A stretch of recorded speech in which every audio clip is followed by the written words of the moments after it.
A former North Charleston police officer was convicted of second-degree murder in 2017 after shooting Walter Scott, an unarmed black man, in the back. He was sentenced to 20 years in prison.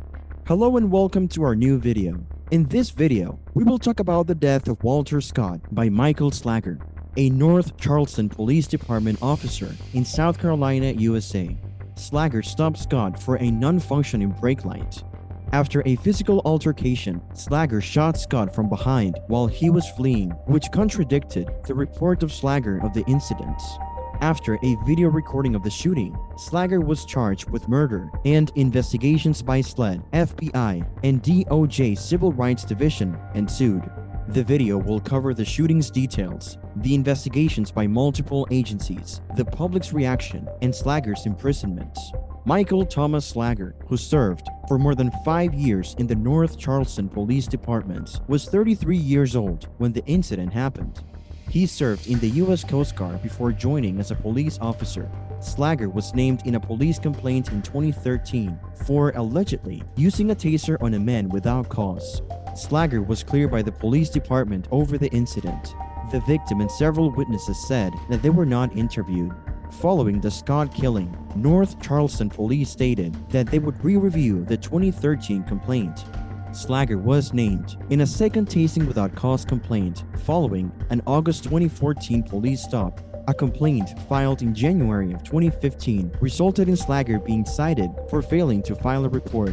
Personnel documents describe Slager as having demonstrated great officer safety tactics in dealing with suspects and note his proficiency with a taser.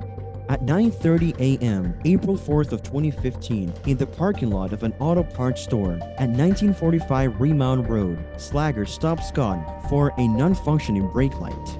He was driving a Mercedes 1991 and was on his way to the auto parts store. The video from Slager's dash cam shows him approaching Scott's car, speaking to Scott, and then returning to his patrol car. Scott exited his car and fled, with Slager giving chase on foot. Slager pursued Scott into a lot behind a pawn shop at 5654 Rivers Avenue. The two became involved in a physical altercation. At some point before or during the struggle, Slager fired his taser, hitting Scott. Scott fled, and Slager drew his .45 caliber Glock 21 handgun, firing 8 rounds from behind. During Slager's state trial, forensic pathologist Lee Marie Tormos testified that the fatal wound was caused by a bullet that entered Scott's back and struck his lungs and heart. Immediately following the shooting, Slager radioed a dispatcher stating, "Shots fired and the subject is down. He grabbed my taser." When Slager fired his gun, Scott was approximately 15 to 20 feet away and fleeing. In the report of the shooting filed before the video surfaced, Slager said that he had fear for his life because Scott had taken his taser, and he shot Scott because he felt threatened.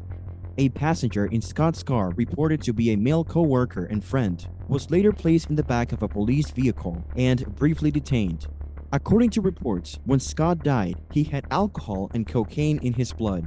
It also indicated that the quantity of cocaine found in Scott's system was lower than the average amount seen in typically impaired drivers. Tormos testified that Scott did not test positive for alcohol. An eyewitness to the shooting, Fading Santana, recorded a video of the incident on his phone. At first, Santana did not share the video out of fear of retribution. Still, he became angered when the police report differed from his view of the events. Santana, who recorded the video, said, "I felt that my life, with this information, might be in danger. I consider erasing the video and leaving the community, Charleston, and living elsewhere." The video was subsequently shared with Scott's family through an activist of Black Lives Matter and later with the news media. Santana said that after a struggle in which Slager deployed his taser, Scott was just trying to get away from the taser, and that before he started recording, he observed that Slager had control of the situation. In an interview on the Today Show, Santana said that Scott never grabbed the taser of the police. Although police reports stated that officers performed CPR on Scott, no such action is visible on the video. The video shows that Slager ran back toward the initial scuffle and picked something off the ground. Moments later, he dropped the object, possibly the taser, beside Scott's body. Another officer, Clarence W. Habersham Jr., is seen in the video. He puts on medical gloves and appears to examine Scott. The South Carolina Law Enforcement Division independently investigated the case. The FBI, the Office of the U.S., also made their own investigation. The attorney for the District of South Carolina and the Justice Department's Civil Rights Division conducted their investigation significantly.